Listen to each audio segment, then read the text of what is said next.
Welcome to another exciting edition of the $1 Million Peddlers. I'm Papergoy. And I'm Mr. Magazine. And it's Hump Day Happy Hour. And one thing that we definitely have to teach random neighborhood kid, Hump Day is Wednesday.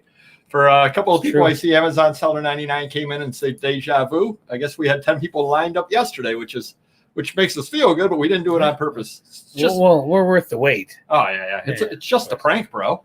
That's what all the kids say nowadays. Sure. So do apologize for that, but today is Wednesday Hump Day, and we started out with some black velvet. Nice smooth black velvet. It felt like velvet. Nice.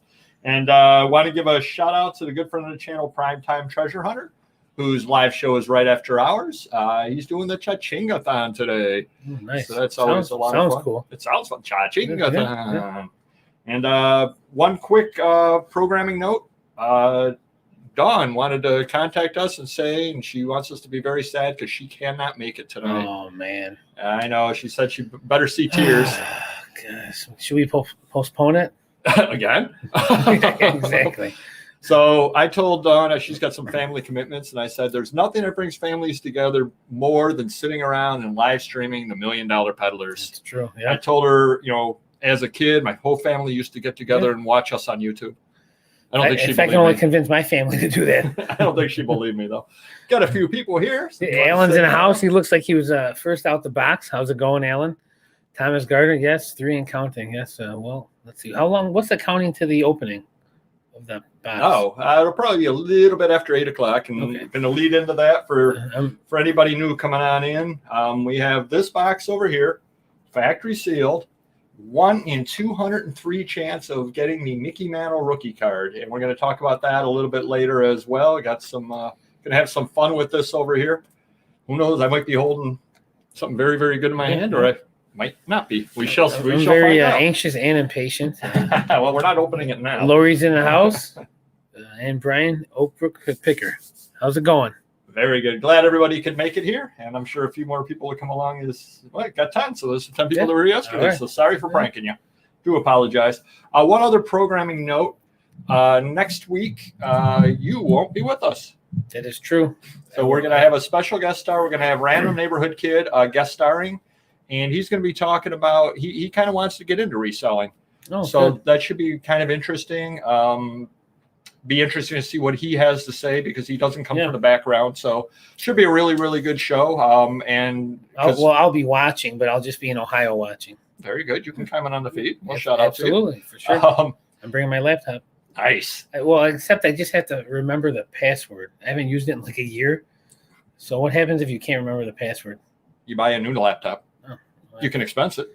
Guess I'm going to Best Buy tomorrow, unless anyone knows how to crack a laptop if you forgot your password. Or if you know his password.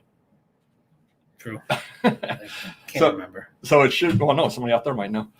So it should be a lot of fun next week with Random Neighborhood Kid. Kind of give the perspective of somebody coming from outside the entire business and what they see. So it should be pretty good. And we never prep anything before the show if you couldn't tell.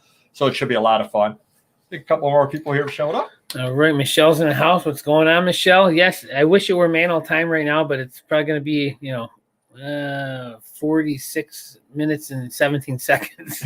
Give or take, yes. Yeah. That's true. It would be nice to be Mantle time. Definitely would be.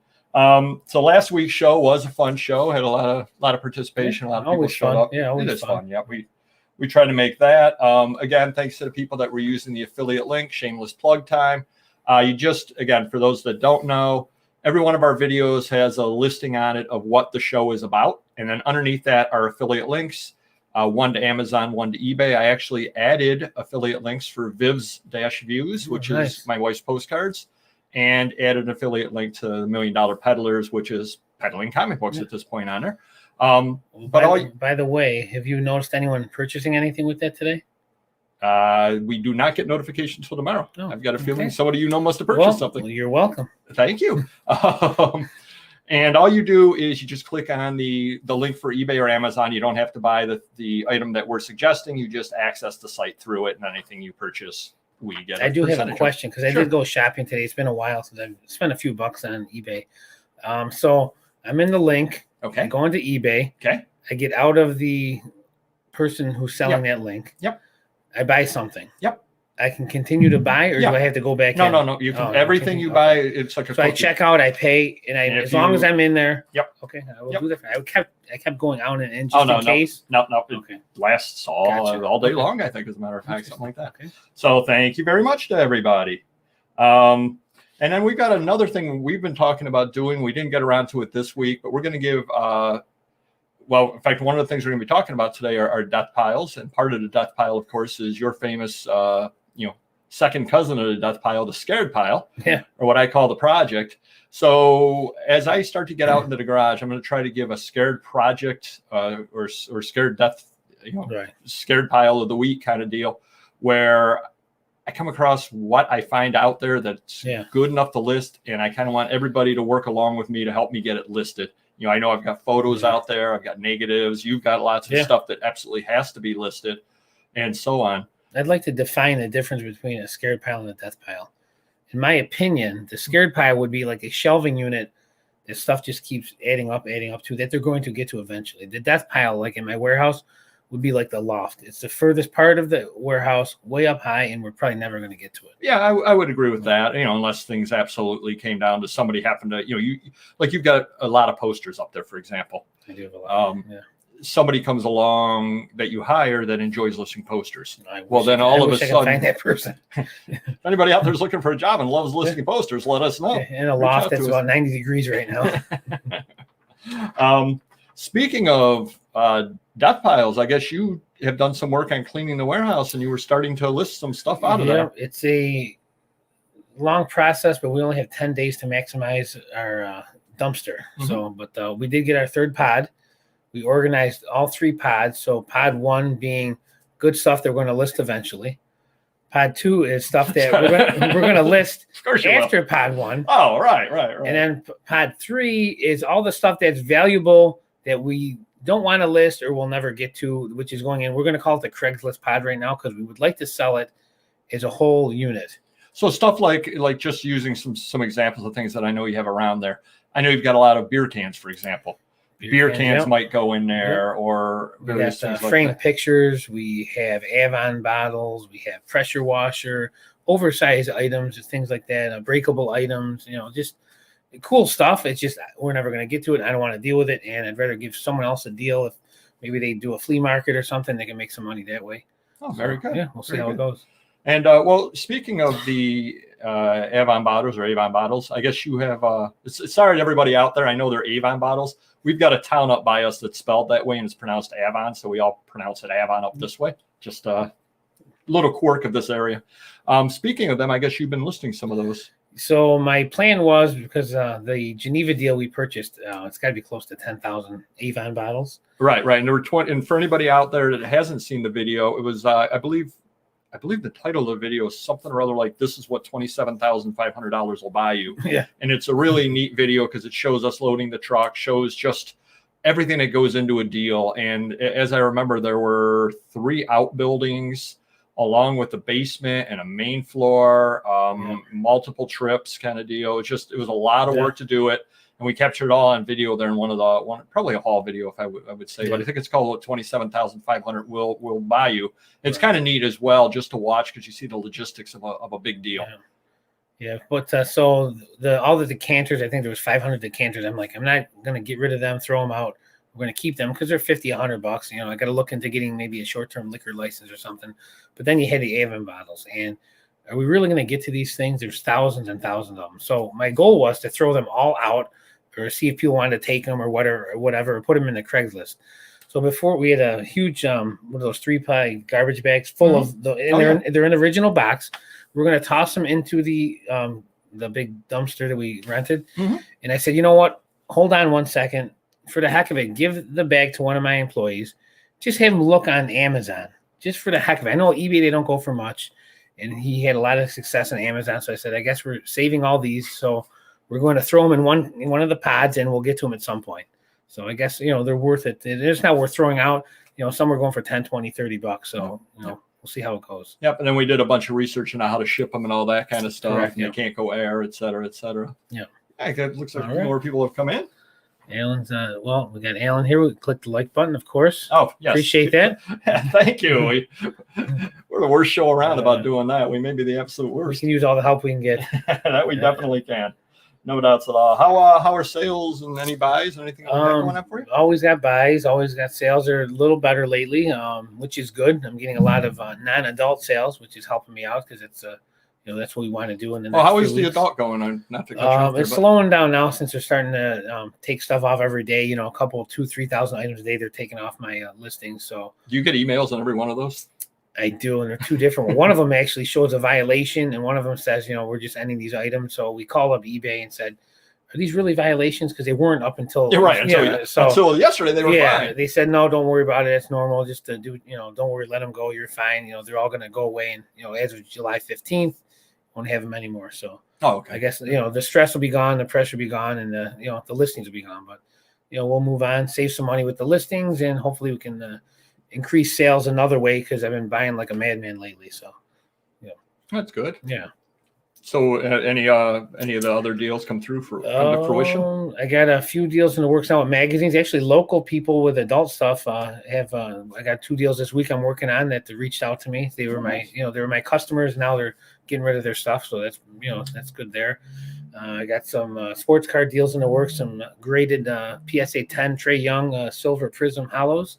Okay, I don't know very much what you just said there, but it sounds cool. He's in the playoffs right now still. He was a rookie a few years ago, and these cards go for about $1,500 to $2,000 each. So a good customer of mine that used to sell. Not as much as what might be in here. That's true. But he sold me Star Wars stuff, sneakers and stuff like that in the past, and he's got these 2 rookie cards of his. And, they're about $1,500 to $2,000. So I think I'm buying them now. He's coming in with them tomorrow. And just sit on him because if they, he can't go down in value. He's in the playoffs. He's hot right now, but if he wins, a lot of upside potential. So we'll see how that goes. I'll sit on him until the playoffs. Makes me wonder though, and I've not done any research on this, but what is like a 54 Aaron and VG go for? Believe it or not, like a graded VG? Okay, we'll say graded. Oh. I'm going to guess like 10, 20,000. That much now? I was looking at older graded cards, and it's ridiculous. Well, these auction houses, Heritage sends you those little flyers. There was something that was like a Clemente 5 rookie or something is like $20,000 or something. Those cards were $500 in that condition. I was going to say I've got a Aaron rookie with a pinhole through it, and when I picked it up, it was $100 card. Right. Now it's probably $1,000 card. I would say more than that. Yeah, wow. 2, 3, 4, 5,000. Well, the problem is these 8s, 9s, and 10s are going for sick money, hundreds of thousands of dollars. So it's got to drive up all the lower price stuff. Wow. It just has to. Just with comics, it's the same thing. Probably not going to upgrade that Aaron anytime soon. No, well, that's the problem. Yeah, even if you can get $5,000, say it's a 1. Now you want a 2, you might have to spend 10 or 15,000. So it's crazy. Well, maybe if anybody out there has a pinhole-sized piece of cardboard from a 1954 Aaron, I can fill it in. Very nice. Yeah. All right, Amazon sellers in the house. Yeah, you doing? Yes, it is not April Fool's Day, but we wish it were. Oh, don't worry. Come next week, and we can all blast Random Neighborhood Kid for his inability to read a calendar. I don't think they learned that at school. Shipping perfume bottles, which I assume contains alcohol, flammable liquid. What are labeling requires for USPS? Do you have to label it like ORMD? As I recall, it has to go. There is a label which I sent you the link for that you do have to put on there. But it doesn't matter the ounces if it's over or under. No matter what, you got to put it on. Yeah, you got to put that label. There is a specific label to put on there, and then it has to go. What's the surface method?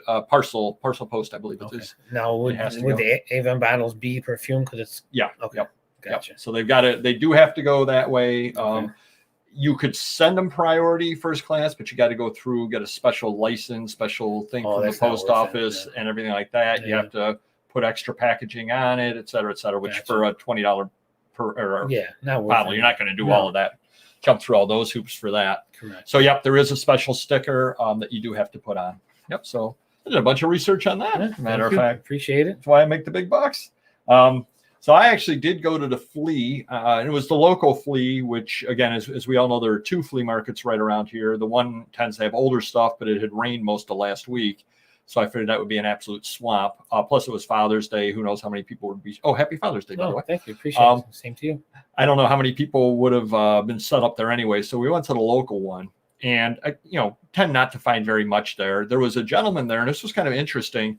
He was selling on, well, he calls it ABE books, which a lot of people do. I've always called it A books. I don't know what the official way to refer to the site is. But he had a bunch of books, and he had little price, not tags on them, but the little, how you stick a piece of paper in between the pages, the little thing, $12, $20, $18, things like that. And he had a thing up there that said all books 50 cents. And I said, nice. So they're 50 cents no matter what the price is. He goes, yeah, they're 50 cents. So I went through and I picked out 8 books, I believe, for $4. And I started talking to him. I said, you got some pretty good books here. And he said, oh, yeah, I sell on ABE books or ABE books. I haven't, work, but this is my retirement. Yeah. And he was saying that he's paying $27 or $30? No, $27 a month, I think he says, for 3,000 books on there. And he's selling enough books there. He sells basically a book a day through that. But these were all, and that's what he's going to do in his retirement. So he's building up his retirement. So it sounds a lot like what I'm trying to do here as well, build up my retirement. Yeah, sure. But it was just interesting talking to him. And he said that, well, you got to have volume on there. And I did a little bit of research into it. The problem with A-books is, I don't know what the starting is. It's not like $15 or something like that. But if you sign up for it, you're paying that if you have nothing listed. So that it's that much a month no matter what. Right. And then as you move up, you pay more money for higher tiers and, of course, a percentage of what sells, et cetera, et cetera. So it's kind of interesting talking to him. Really nice that he just, out of nowhere, I sell one a day. I've got 3,000 listed. It's amazing what people will just tell you if you just stop and talk to them. So that was pretty cool to do. Yeah. And then another guy had 2 flats of paper out there, just random paper. And he wanted $15 a flat. So I started going through the one flat, and I'm like, there's some pretty good stuff in here. And the other flat, I did a quick look, and I said to the guy, I go, $25 takes them both? Which is a great way to negotiate. Yeah. And he laughed. He goes, $25 takes them both. I said, done. There you go. And I brought them home. Turns out that, because I do collect some sports cards, non-sports cards, as you know, there was a Horrors of War card in there, a couple of Hopalong and Cassidy cards in there, a few other cards in there. So there were about $40 worth of non-sports cards in there that I just kind of took a sidetrack into the collection for short term before I end up, liquidating the collection, let alone the other stuff that's in there. Right. So it should be probably for $25. I probably picked up probably $400 to $500 worth of paper, which is quite unusual for that flea market, because it tends not to have that kind of stuff. So that was pretty much my buy of the time. Wow, interesting. Yep. Yeah, I did know that, but I didn't know they unfortunately don't allow you to cross list or anything like that. If they had that available, then I would definitely be all over that. But as I said, Random Neighborhood Kid, who will be a guest next week, for anybody that's tuning in late, Mr. Magazine will not be able to make it, so we're gonna have Random Neighborhood Kid. He actually wants to get into selling stuff. Yeah, smart. So he and I sat down and we discussed what he should sell, and he'll kind of unveil that next week, what our discussion was. And this is all news to him because he doesn't know he's going to be unveiling it next week. We got some free magazines and records at the Men's Cave Dumpster. There you go. Teach him how to dumpster dive. Nothing wrong with that. Hey, pays the bills. But so we went to a garage sale, actually, which I've not been to a garage sale other than the one across the street. I've not been to a garage sale in a couple of years. And also went to a church sale, and it was really interesting because usually I'm laser focused on paper and books. Yeah. Because that's what I deal in. Well, because I'm trying to help him out in other categories, it's just amazing the things that are out there that I would just walk right by. I just would never, ever look at it. But because I'm trying to help him, it's a whole different world out there. And there are some really good deals available at the sales, at the garage sales and the church sales. That, again, I like to be laser focused on what I know and deal in what I know, but having Random Neighborhood Kid deal in other things will definitely help me as well, because I will expand my knowledge base as well. Sure. And he was asking, what about this? What about this? What about this? Mm-hmm. And we ended up buying some stuff. Now, most of what we bought, we kind of put away a lot out later because we didn't come across anything really worth selling all by itself. Well, let me give you a perfect example. And I don't know if she's here or not, but from the channel Rebel, she has her own channel as well. She sells lots and lots of plush.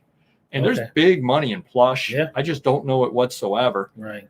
So we went to the church sale and they just had big piles of plush over there. And I just said, oh, if I just knew this stuff, you know, if I it's know new with there's, tags, I buy them if they're new with tags. And other than that, I don't want to deal with them because at least you can sell them as new, you know. So I just know that on that pile, you know, they're asking $5 for the big ones and $3, $2, $1, and then there's half price day and all that kind of stuff. I just know that there's really, really good stuff in there. Sure. Thing is, it's just such a learning curve. And you know, if we'd been at the sale, I think the sale closed at 2. If we were there at like 1:45, it might have been one of those deals where I said, "Look, what are you going to do with all the plush? Yeah, exactly. I'll give you $20 for all the plush," kind of deal. Yeah. But we were there a little earlier than that, so I just said, you know, plus, what am I going to do with all that plush? Really, it's a learning curve to say the least. Oh, there she is, the Rebel reseller. There you go. And she was nice enough to let me know that next time if I'm at a sale like that, just reach out to her via Facebook, and she will give me some tips on awesome. how to, you know, what to buy type deal. Send her a picture of the thing, and she'd be like, "Oh, third one down. What's that? Yeah, buy that kind of deal." Sure. So that's really great, though. It's amazing how much everybody helps each other out here. Yeah, absolutely. We are really like one big family on stuff on things like that. So it's wonderful. Any magazines with John McAfee? Yeah, right. Yes, I would agree. So if you haven't heard, he's the guy that did the McAfee, the antivirus. Yep. He actually apparently committed suicide. They're not certain. Wasn't he hiding there chasing them or something? No, they were chasing him all over the place. Yeah. Somebody died in Belize. I was just reading about it today. Somebody died in Belize who was a neighbor of his, and they wanted to question him, and he thought he was the target, and he took off. And then he was in the Dominican Republic, caught on a yacht with guns, and he was out there. He lived the life. Let's just say that over there. But yeah, so anything of his probably would go up. Helping my son get set up too. He wants to sell his way through college, and then he laughs wickedly and informs me when I die, he'll take over my empire. All right. Well, it depends upon how soon he wants to take over. Goals. I have goals and dreams. Depends upon how soon he wants to take over the empire. That's the whole thing. Tell him you're still building it. Tell him he doesn't want to take it over yet. So anything else exciting going on out there? Oh, I did purchase. Well, we discussed this. You kind of pushed me into buying and said it's a deal, buy it. A long-time customer, always selling me good stuff, autograph stuff. He's he's retired. He wants to just move to Florida in a little apartment and sell all his collectibles. So he's down to. I just bought his World Series programs. He had 70 of them from 1934 to like 2000 and something like that. So I bought that whole collection. I had Ruth and Garrigan, those guys in the early ones. They're bringing good money. And then he had his receipts. He bought them all on eBay. Some of them are crazy money. I was surprised myself. But next he's bringing in I believe a $30,000 or $40,000 collection of autographs. Wow. So I had to buy these to get those, basically. So I paid a little more than I wanted, but it's still, like you said, it's still a deal. I'll make money on the deal. So wow. Yeah, cool stuff. Nice. Yeah. Nice. Oh, I've got a quick question for you. Okay. You've been sending sports cards out using the eBay standard envelope. Correct. Have you had any problems? I think one card got damaged. Okay. And I think it was an oversized holder because it was a jersey card. So maybe if isn't there something that goes through some machine? Oh, okay. And if it's too thick, I think it might get jammed or lodged or scuffed or something like that. So, but other than that, I haven't had any issues. Yeah. So Vivs-Views sold a postcard, and we're using the standard envelope. Yeah. And I've got some cardboard envelopes that work very, very well. A postcard will just fit in there. I don't know what the size is offhand, but I purchased them and they're working well. Mm-hmm. And I've had a fair number of them delivered that way, no problem whatsoever. Mm-hmm. Well, we got an email the other day that the person said, "Hey, I got this postage due." And they took a picture of it, and sure enough, they got postage due. It's cardboard. It's not the paper envelope. Other ones have gotten through, no problem whatsoever. So I'm not sure why that one got flagged. All I can think about is maybe that it was out in California. Maybe that post office is unaware of this service, because the other ones have all gotten there, no problem whatsoever. Right. 5 or 6 have gotten there, and then one got nabbed for postage due. So I refunded the money back with apologies, of course. Yeah. Well, it's got to be thicker, right? It's definitely quite a bit thicker than the envelope. Not really. It's not, because there'll be 2 pieces of cardboard. It's the thin cardboard. Right. Yeah. I'll show it to you after the show. But yeah, it certainly makes it's made the qualifications 5 times out of 6. Yeah. So I don't see it being a problem whatsoever. But yeah, it came back and it was full postage due. It wasn't even like I tried to put it through at the 51 and they thought it was a 91. It was the $3 and some postage due. So I refunded them their money and everything like that. You might have to, if it's going to happen again, you might have to go back to the paper ones and just put cardboard inside it. But even then, how much cardboard can you put inside it? Yeah, right. Yeah. So it's kind of crazy. So I don't know if anybody else has had that happen to them. Again, it's only happened once. The other ones have all gone through. So I don't know what's going on with that. I had 2 cards not arrive and eBay dinged my account. I had appealed the effects. They were removed. Yeah, that's one thing on the Vivs-Views. She shows one thing shipped late, and it wasn't that it was shipped late. It went out on time, but it arrived late, and that could have been a scanning issue as well, too. Sure. So there are some things that, like you probably wouldn't notice if things arrived late because you ship out so many things that it would just be like a, just a little blip on your dashboard. Right. But when you're only shipping, selling 3 postcards a week and one of them comes in late, whoa, I'm 33% late for the week. What's going on? Well, it just didn't get scanned in somewhere or other along the line. So I don't know if anybody else has had that problem or not, but I wanted to bring that up. Oh, very good. Thank you very much. Appreciate it. Definitely. Aren't you going to do actually, but the only thing I know about Australia, and you're going to laugh, Jonathan, because I know the story behind it, but isn't Foster's Australian for beer? And anybody out there that doesn't know, anybody from Australia will tell you Foster's is absolute garbage. During the recent highs of Pokemania, I had 3 people try and scan within a week. Since then, no problems. Yeah, and it's crazy. And we shot a video on Saturday. I think we shot the videos, and it'll be posting in about 2 weeks, where we were actually talking about some of the prices on the cards and how they are going down. And we were talking about the PSA Jordan rookie and all that, and gave some examples. And I've got a couple of different feeds on my news feed on the phone. One of them is SCD shows up. It doesn't show up every day, about once a week for some random reason. An SCD article will come in, which is Sports Collectors Digest, anybody that doesn't know. And that's all anybody's talking about is how the prices are not plummeting necessarily, because they're still higher than they were a year ago. Right, absolutely. We all knew it was going to happen. How far were they going to fall? And again, you're going to get a resurgence with PSA opening things up in another few weeks or so, but it's a vicious cycle. But again, everything's still higher than it was a year or 2 ago. So. Right, and that's basically what it was saying. But they're also saying how far down is it going to go, because the prices are on the way down right even now. The cards, those boxes of cards that Walmart and Target had, now people are buying bots and they're scooping them up online with their bots. So I had guys come in with 20, 30, 40, 50 boxes of cards, and I'm buying them just to stockpile them for Christmas season. Wow. Yeah. So basically, that's kind of like the whole thing. And I know there have been lawsuits against like Ticketmaster, things like that, where real people can't end up buying the things because computers buy everything. That's crazy. Yeah, it is crazy. Yeah. Do you put your cards in top loaders now that the price has doubled? Yeah, we still do. You got to ship them somehow protective. So I mean, cardboard might be a little cheaper, but and we got a ton of leftover supplies from years and years ago. So we'll put them in used top loaders if we need to, but the more expensive ones will protect them even better. See, now with the postcards, because of using the cardboard envelope, I do not put them in any sort of top loader. I just take them and put them in a postcard holder to protect them. And then I put them right in there. And like I said, nothing has happened so far other than the one post office that didn't recognize it. Yeah. So that's kind of neat. Absolutely out of control. Yeah. Oh, some other big news on Vivs-Views. Oh, what's up? So remember how I told you last week that it's a good thing that I'm a cheapskate and that I did not, I'm anticipating listing a lot of postcards on there, but I did not jump up to the higher level of store. I stayed at the 250 level store because I said, look, I can milk another couple of weeks out of this. I save myself $15 or something like that, and I'm cheap. So, and then all of a sudden I realized I was bumping up against the limit. I think it was 200 items they would allow me to list. Right.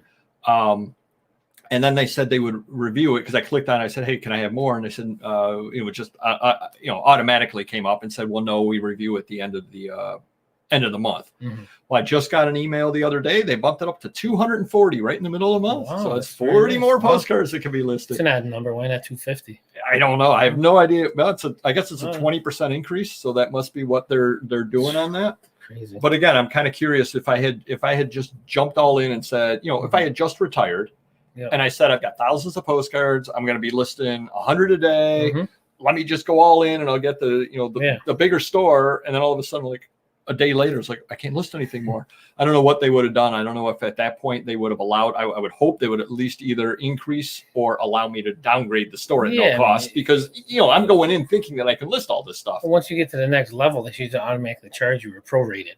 That's what I would something or other like that.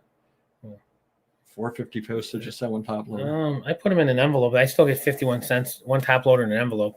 It passes, and we've sold hundreds and hundreds of them. So, haven't any problem with that. Yeah, I don't know why. If you go with first class, it might ding it for $4.50, but it'll still take the 51-cent envelope in the postage. Yeah. So again, I'm looking at it this way too on shipping the stuff. If I did end up paying 51 cents on a whole bunch of them, and then they nick me once, and I guess I could have called eBay. I'm going to call eBay about $3. I mean, right. And what are they going to tell me? Talk to the post office is probably what they're going to say. Or if they do credit the account back, it's not worth the trouble for $3.40 or whatever it is. So I didn't really worry about it too much, but it's something other that I'm definitely going to be monitoring. I just mailed a couple more of them out, so we'll see if they end up making it or not. Some other big news for the program. Oh, all right. So I went on. Have you ever heard of Social Blade? I want to say no. Well, I hadn't either till a couple of days ago. Wait, Sonya Blade? And Mortal Kombat? Oh, nice. Look at you. You had me like a deer in headlights there for a moment. So Social Blade ranks various channels and all that kind of stuff. Okay. So for the heck of it, once I found out about the site, and I forget even how I found out about it, of course, I typed in the $1 Million Peddlers. Why not? And would you like to hear some statistics that, thanks to everybody out there? Yeah, let's hear it. In subscribers in the world, we are the 5,972,059th largest channel. Yeah, we broke 6 million. We did break, and that was as of a couple of days ago. We might be shooting up the charts on that one.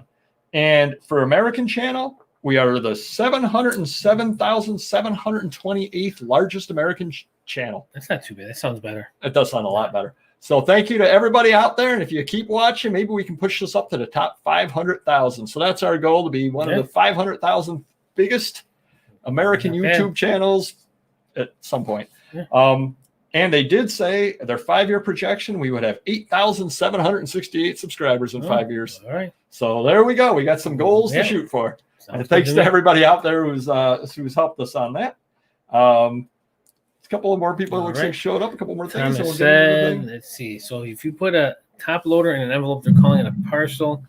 It won't go through the machine. So I think eBay has the rules on there. And then I think when we read it originally, when they implemented this envelope thing, you can have 2 to 3 cards in a top loader. I think 3 might be pushing it, but 2 regular cards in a top loader, 2 top loaders should make it through no problem. And like I said, we have sold close to 1,000 cards probably since we started pumping them out a few months ago, or first of the year. Well, I think it's one of those things too that nobody seems to know what eBay is doing on that, as far as the post offices don't seem to know. And I don't think that I don't think the post office, it's one of those deals that I'm sure high-level eBay executives talked with high-level post office people and said, can we do this? Oh, yeah, of course. Yeah. And then they never implemented it. Well, they implemented it, but they never rolled it out to the local levels to let them know what was going on necessarily. Right. Well, I think it's the branches too. Certain branches are sticklers, and they're not going to let anything go through. Like I've shipped out things. It's like, there's no way they're letting us go through. They're going to sock me $50, a surcharge of $100 or something, and then there'll be some magazine for $2 I'm overpaying. So you never know where it's going and what they're going to do there. There you go. Yeah. Gotta have your beer over there. That's for sure though. My wife's from the Philippines, so I've done the flights over to the Philippines, which is essentially the same as a flight over to Australia. And let me tell you, when you're spending 13, 14, 15 hours on a plane, that's not even counting layovers and all that stuff. You need a little bit of beer. For sure. Oh, well, thank you very much. You need beer too to watch the video, so popcorn. Actually, Michelle, we do appreciate that. And if you can come up with a nice little drinking game, that would be great. Everybody, every time Papergoy does this, or every time Mr. Magazine does this. Just not every time Papergoy says something stupid. Because I say when Papergoy stops talking, we drink. Nobody's going to play that game. Nobody's going to drink. I know, that wouldn't be fun. Nobody's going to drink anything then. Hold on, Alan. You're impatient just like me. Let's hope it's worth the wait. Soon. We've got one more topic to do, and then we'll be opening it. Yeah. All right, let's hear it. All right. So the subtopic today is about death piles because everybody's got them, and I know there are people out there that during the pandemic started calling them money piles because sourcing got difficult. Actually, I know we've talked in the past. The funny thing about it was sourcing I actually bought more during the pandemic than I bought before the pandemic, which is absolutely insane. So for the death piles, for me, they just keep growing, and I know yours do as well. Yep. Why is that? Well, I think every collection, whether it's big or small, you're never going to list everything and sell everything. I mean, you might list everything in a small collection, but you're never going to sell everything, generally speaking. So, you buy a collection today, you're going to list the good stuff or the bad stuff, and some of it's going to sit tomorrow, another time. And then they're all just piling and piling and piling. You can't get them all on fast enough. Well, I think part of it, too, is you bought those World Series programs, for example. Yep. Now, you may want to list them all, and you give them to your lister. Mm-hmm. And how many of them were there? 70? 70, yeah. And your lister lists 30 of them today along with some other stuff, and lists 30 of them tomorrow along with some other stuff. Right. And suddenly some other big collection comes in and starts on that other collection. And 10 of those, which are probably the most recent 10 or whatever, they get shunted off to the side and forgotten about. Right. Well, the good news for me is my short-term death piles is really, really good stuff. I just haven't had time to get it on. Like, I've got almost 1,000 signed baseballs. I bought a few collections worth, and they're still sitting. And my goal is to get them on during baseball season, which it is. But then other things just keep happening. Just like good football autographs. I picked up a few good collections. Well, I'm going to wait till football season. So. Well, but you know what the trick we all play on on ourselves is. You're going to wait for football season for those autographs, right? Yeah. The football things. Yeah. Except football season will come along, and you'll forget about them. Well, it'll be Christmas season then. Yeah, and I was going to say, and then all of a sudden it's October, November, and you stumble across some, and then you're like, geez, I kind of want to get this Christmas stuff on. Yep. And then what trick do you play on yourself? Guess what happens next year? What's that? The same thing all over again. Another football season. So then you say to yourself, I can take these. I'll just list these next year. Yeah. I've got 100 autographs to list next year, and I'll build it up even more. And next year I'll list 150 items. Yeah. And then all of a sudden you have a football death pile or a baseball death pile or a this death pile. I've got a Christmas death pile that I absolutely listed half of last year and never got to the rest of it. Well, speaking of Christmas death pile, we picked up from the Palmyra deal a huge Disney collection of figurines. Some Jim Shore. I don't know if you're familiar, but and anybody out there, we actually did do an Instagram about that. Instagram tip of the day where Mr. Magazine talked about that. So if you're not watching us on Instagram, definitely do so.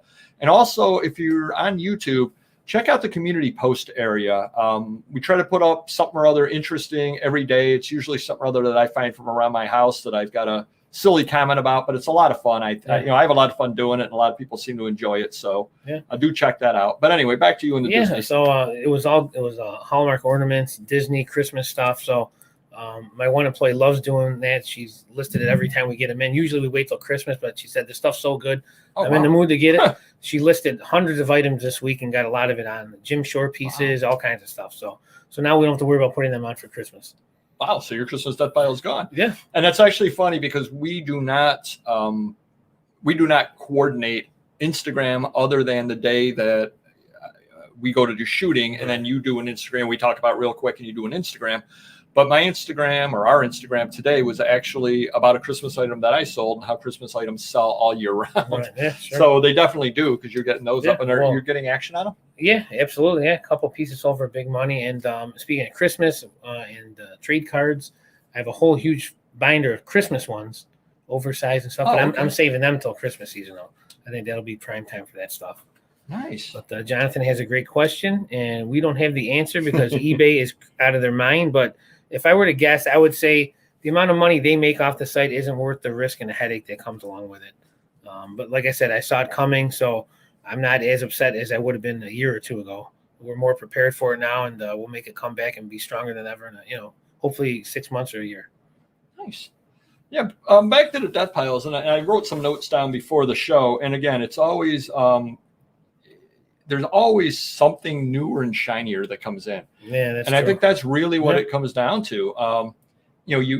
even I bought the stuff and I was all excited about it, the flats that I bought. Yeah. And, you know, I went through it and I've listed 2/3 of the flats. And now I'm looking at the rest of the stuff in the flat going, do I really want to list the rest of that? Yeah. It's, you know, it's not going to go bad. Right. I can always list it next time. Like there are 3 pretty neat folder brush catalogs in there. And I could list them all, boom, boom, boom, one after another. But it's like, I just don't want to take all the pictures for it right now. I'll do it tomorrow. And, you know, I bought it on Sunday. And what are we now? We're on Wednesday and I haven't done it yet. So I keep putting it off. And I know myself well enough to know that if all of a sudden tomorrow's a nice sunny day, I go out in the garage and, hey, there's other stuff in here. And I end up listing that stuff. Why don't you just blindfold yourself, spin around and just walk somewhere and just go like this. Just take a pile of something. I want to list this. Whatever it is, it is. That would work. Other than the fact I'd be blindfolded, I probably fall down the stairs. I was going to do some Christmas rush in July, maybe because of Christmas in July. Oh, nice, yeah. I'm listening to some right now, getting ready. Sold a Thanksgiving postcard yesterday. You never know. Yeah, definitely. You know, and again on the Instagram, it was a Christmas item. It was a magazine, as a matter of fact, with a really interesting Christmas cover with Santa Claus and all that kind of thing on it. Cool. So yeah, those things definitely do sell all year round. You know what else is in July besides Christmas? The 4th of July. Besides that? My birthday. Oh, I gave you something, didn't I? Yeah, I know. I'm just saying. All right. You know, it's Christmas in July, or my birthday in July. Oh, all right, there you go. Yeah, I mean, I'm thinking Cinco de Mayo, really late Cinco de Mayo parties. I don't know, really late. Well, I flunked Spanish in high school, so I don't believe that. I didn't take Spanish in high school. I took French. Of course you did. Oui, oui. Je m'appelle David. Well, there you go. Because I got a wee. All righty. So, on to the main topic here today. It's time? It is time. Alan, it's time. Don't worry. I can milk this for a few minutes. Jeez. You know I'm going to milk this. So, what we have in my hands here, 1952 Graded Edition Series 1, box number 178 out of 203. This box contains 2 graded 1952 cards. So Dave and Adams is a local. They're up in Buffalo, a national dealer at this point, but they were a local dealer back in the day, and they've expanded out, major distributors. What they do is they buy sets, and they have them broken up and packaged. And so there are 203 of these, so 406 cards total out there. And we did do a video way back, real early. I think it's called "Did They Pull the Best Rookie Card?" I think that's what it was called. No, it wasn't the one. That was a different. That was a different Jordan rookie. There was a different. Yeah, there was a different video out there where we did an unboxing. We did a couple of unboxings back in the day. But basically, what they did is they took a Jordan rookie Fleer set and broke that up into 132 packs, I believe. They got that cheap too back then. I forgot what the amount was. It was cheap, 15,000, 20,000 for the whole set. Now it's 4 times that, I think. And they were PSA 8s, I believe. All 8s, yeah. And then didn't they also do a box of all 9s? I think they did as well. Yeah. And so then what they do is they pay so much for the set. They break it up into various individually wrapped boxes like this. And then you have the opportunity to buy them. They make money on it, and it's a lot of fun for everybody that ends up buying them. Well, as long as you get something worth the money you paid for the box. Well, yes, but it's also a lot of fun. Sure. It's because you don't know. I mean, we'll know in 5 minutes, but we don't know what it is I'm holding in my hand right now. I mean, there could be an Andy Pafko card number 1, which is a very expensive card in the set. Yep. There could be a Willie Mays in here. There could be a Mays and a Mantle in here. Jackie Robinson. There could be a couple of high numbers, which high numbers out of this are really good as well. Or there could be just 2 commons. And we don't really know the grade. We kind of assume it to be a lower grade. But... Well, I actually did a little bit of research for the show. All right, nice. Once in a while, I do a little bit of research. And what it says is that the Mantle card is worth $30,000. Okay. So I guess that might make it a 1? I think it's higher than that, 2 or 3 maybe. Maybe it's high as a 3. But they also said you're guaranteed some of the cards in here are graded authentic. Okay. That's as well. Low, right. Which all that means is it's so bad it can't get a grade. However, PSA does say, yes, that really did come from that set. It is an authentic card. So that's what they do is they purchase a set, they break it up, they sell it off, and that's what they ended up doing. And I know you're good with math. So it's about $750 per box. 2 cards per box, Yep. so $375 a card. Yep. Yep. And there's Well, actually, they charge $700 because you got shipping and you got whatever, right. so they're Yeah, making plus $350 a card. So Yep. what are they getting? What are they getting back when they sell everything? Whatever 350 times 203 is, say 350 times 200 is 70,000 with a little change. They're probably, after all of their expenses, getting 65 back, 68 back, because they do have to pay for the packaging. 10 cards would be 7,000. 100 cards would be well, no, because there's 2 cards in here. Correct. So 350 a card. Yeah, that's right. Yeah, makes sense. Yep. Yep. Gotcha. Okay. So they got 70 grand back. They, who knows what they paid on the set, 40, Right. 45, something like that. So they made a quick $20,000 by doing this, which is a great idea for them as well. Right. So hopefully YouTube doesn't blast us for this, but I've got that over there for you to open because it is factory sealed. But before we do that, let me ask you a quick question. You paid $750 on this. Correct. Okay, so you've got $750 in on this. Divide that by 2, we're at $375. Yep. At this point, as we're sitting here, this box is yours. Yes. Whatever 2 cards we get out of here are yours. Correct. How'd you like to cut your losses? Are you a gambling man? Well, that's why I bought that. Yes, I am a gambling man, but here we go. Just for anybody that knows, I dance on the weekends over here. Pack of ones. Okay. If I gave you $375, can I buy in? God, why do you gotta do this on? What do you gotta do this on? Because that's good. Wait, that's not gambling. That's what I paid. No, you paid $750, so I'm buying. But, I'm buying. Yeah, I'm well, cutting you're your buying losses. it for one, Yeah. right? Well, not real. Well, I guess.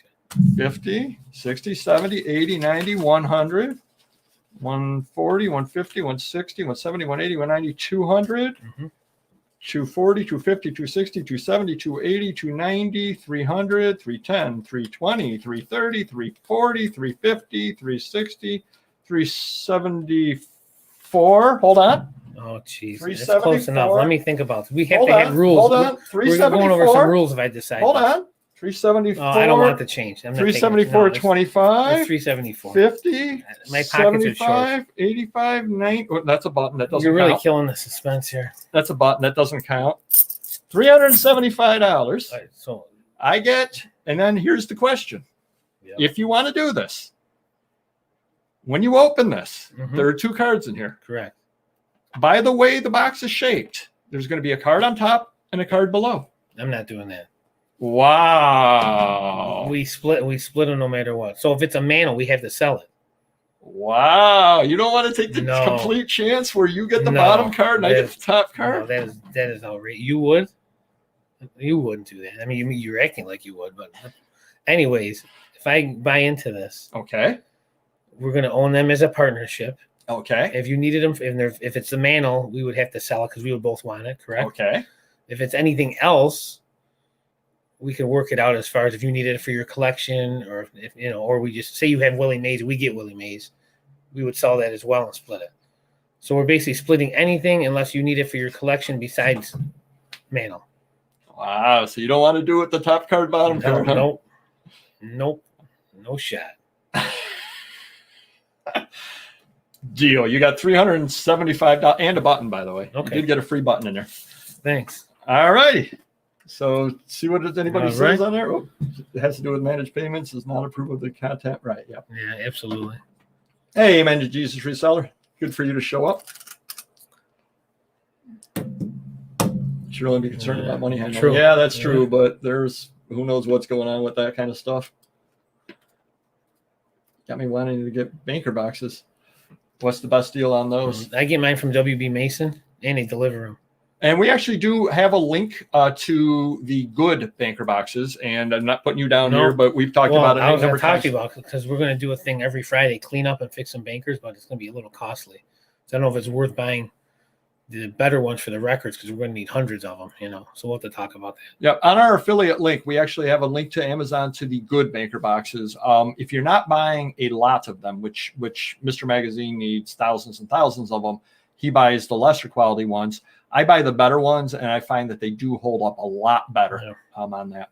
All righty, so we've got everybody watch. I got $375. I'm taking this before he takes it back. Reconsiders.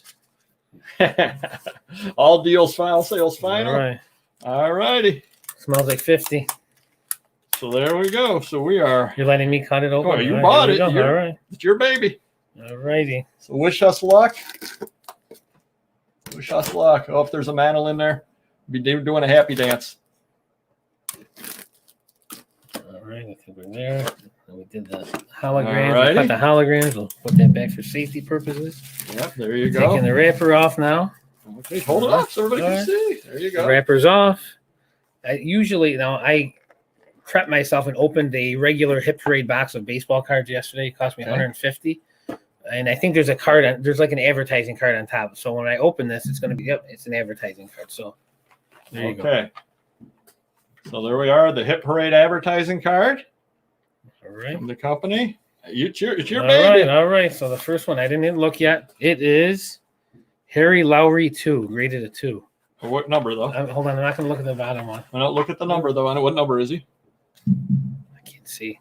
111. Oh, that's a beat. That's a bad beat. All right. That's a bad beat. And I don't know. What is it? looks like Preacher Row, but it's not Pasco. Oh, no, I'm wrong. Number 273. Oh, thank God I bought in. I'm a winner. You are the only winner tonight. All right. Oh. Hopefully you need those for your collection. You got to pay me half for them. We can always sell those. I am going to keep these boxes. These are good if you're going to ship out graded cards, though. Oh, I'm so glad he bought in. I was going with the odds. One and 203. 1 and 203. Yeah, 0.5% chance to get something good, and we struck out. Well, now what are they worth? The 2s and 3s. 40, 50 50, bucks I would probably. say at least 50, right? 50 bucks, something like sure. that. Peanuts Lowry. There's no way I can spin these to be real good. No. That's what happens when you gamble. Exactly. Right. I'd rather have Al Capone's vault any day of the week. An empty vault. Wet, rusty, empty vault. Well, you know what the good news is, though? What's that? Anybody buying this, there's 1 in 202 chance of getting the Mantle. Yeah, we made their odds a lot better. Much better, yeah. Jeez. Oh. Go figure. You win some, you lose some. Wow, that was Brooklyn Dodger. I thought it was Pavco at first, but but obviously not. Oh well, that was a lot of fun. We can afford to do that again, probably in a Series couple of 2 years. is going to come out. It's probably going to be a 53 set. So we'll see. We can afford to do that again in a few years. Yeah. Well, I look at it this way. I used to go gambling, say once a month, and I would win or lose $500. I haven't done that in years and years and years. So, I built up $375. And I won't be going gambling for years and years and years to build that back up. Well. Hey, we had a lot of fun though, and that's the whole key. Yeah. And that's what we try to do on the show over here is, bring you content that nobody else is bringing you, try to have a lot of fun. And I could tell everybody out there, which is as you were opening the box up, I could just tell everybody was excited and hoping we hit it. Unfortunately, we didn't. But hey, that's what ends up happening. Yeah. Now a little anticlimactic. We will go into the I'm depressed now. Can I have back that money? That was all just for the show, Sure was. So the rambling story of the week can be about this experience. It will be. We can do it next week. Yeah, right. I know a couple of clowns. This video isn't going viral.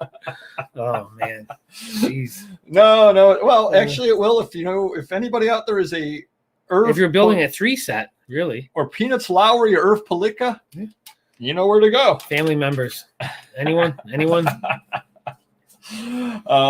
On to the rambling story of the week, though. This one, actually, we were talking about gambling, so I wanted to build a little gambling story up into it. You've been to Vegas before. Oh, hold on. I totally forgot something.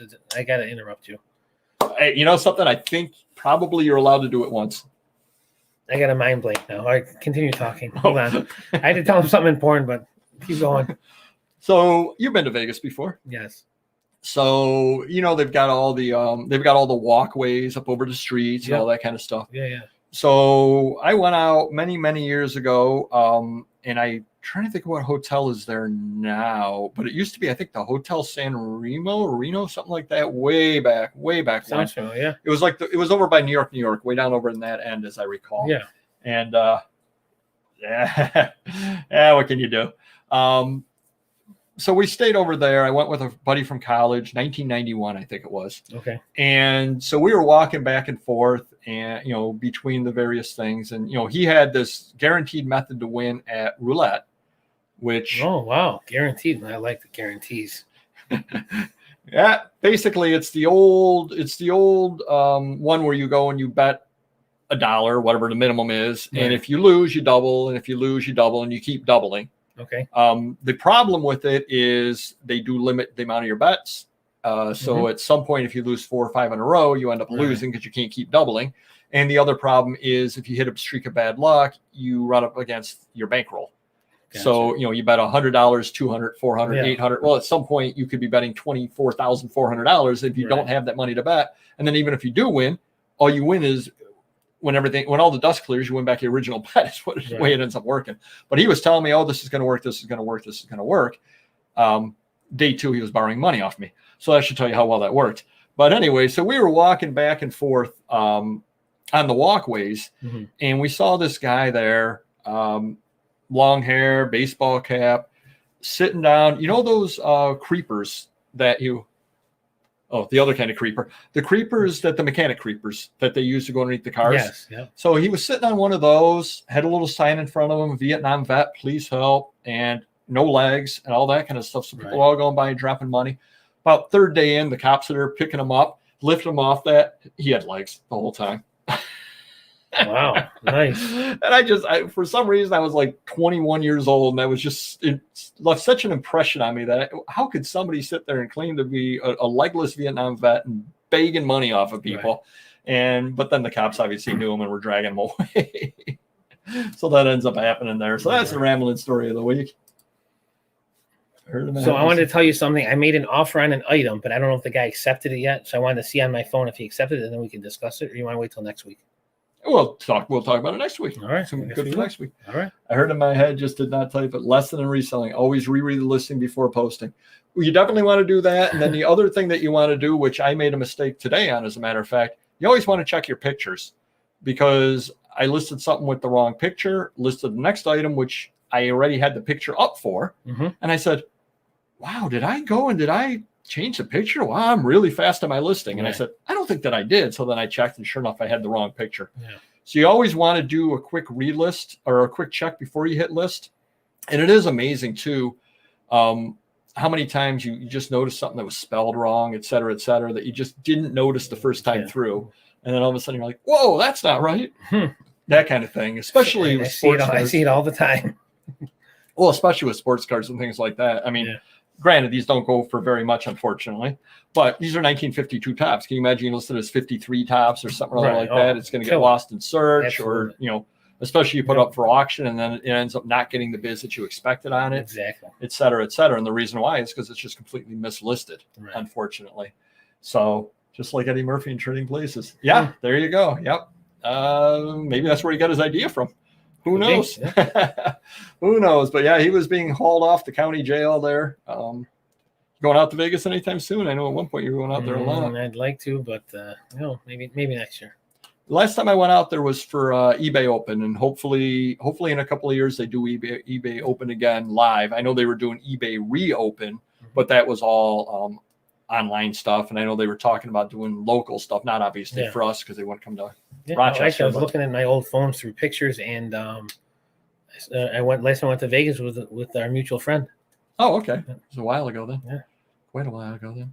Yeah. So we'll have to look into doing that again, especially again if they ever eBay Open. You're definitely going to be taking the time off to go to it. No doubt at all about that. I learned a lot from it, but it'll also be really good for the channel. Really good to meet other resellers and all that kind of stuff. There's a mistake at the bottom of your channel details and links. Oh, well, if you're going to let me know what it is, I definitely will get that taken care of. You can let us know in the feed, or you can. Oh, yep, there you go. Yeah, that definitely how it hurts. Yeah, Jonathan, if you could just reach out to us, $1,000,000peddlers@gmail.com. I think it has a V in front of it. I think it's $1,000,000peddlers@gmail.com. Just reach out to us and let us know what the error is, and I will get it changed because obviously I didn't see it. Unless it's going to be one of those, like Where's Wallo's search kind of things where I got to search through to figure out what I spelled wrong. But obviously, if I spelled it wrong in the first place, I didn't know I made a mistake. Exactly. I always love that too. How do you think you spell it? The way that I spelled it. That's how I think you spell it. I didn't spell it wrong on purpose. I'm having trouble dealing with duplicates. I have something already listed by another and spent too much seeing if I have listed already. How do you deal with this 40,000 listings? Well, I had a huge problem with that with all my listers years and years ago, and we were getting violations from eBay, which I still think it's a dumb policy, but I see what they're saying, why they're having it. But we list everything in auction. So in case they do list a duplicate, when you relist it into the eBay store through the seller hub, it'll show you that it's a duplicate listing, and then you eliminate that. So with 40,000 plus listings, it may be worth going that route if you're going to get in trouble with eBay. See, and I go a completely different route. I go to the seller hub and I go to my active listings, and say I've got a January 1953 Collier's magazine. I do a search on that, and if one comes up of the same, I check the condition, and as long as the condition on them is close, obviously if they're way off, I don't do this, but if they're close, I'll list. I've already got one listed, right? And I'll just change the quantity to 2. And then I'll put it in the same box that the first one is in. And then when one sells, I've got 2 of them listed already. So that's what I end up doing is I just use the quantity to change the amounts from 1 to 2 or 2 to 3. Will you go through all your listings to see if you have duplicates? If it's something other than I think that I would have, obviously if I pick up Time magazines, I'll do that. I'll put them in order by year, and I'll type 1965 Time. And 8 of them will show up, and then I run through the 8 of them to see, or any of them this or any of them this. Now, obviously, I saw a lot of one-off items. Those I don't bother worrying about. But if it's something other, common magazine title, I will do that. Yeah. Well, for me, it's 2 different issues. With the listers, they're probably listing the same item twice by mistake. So they might submit it twice, so it's identical. So if it's identical, that's going to be a violation if their algorithm catches it.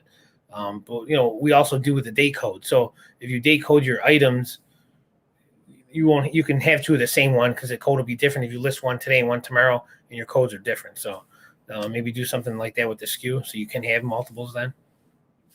All righty. Well, we're about ready to wind up. Papergoy.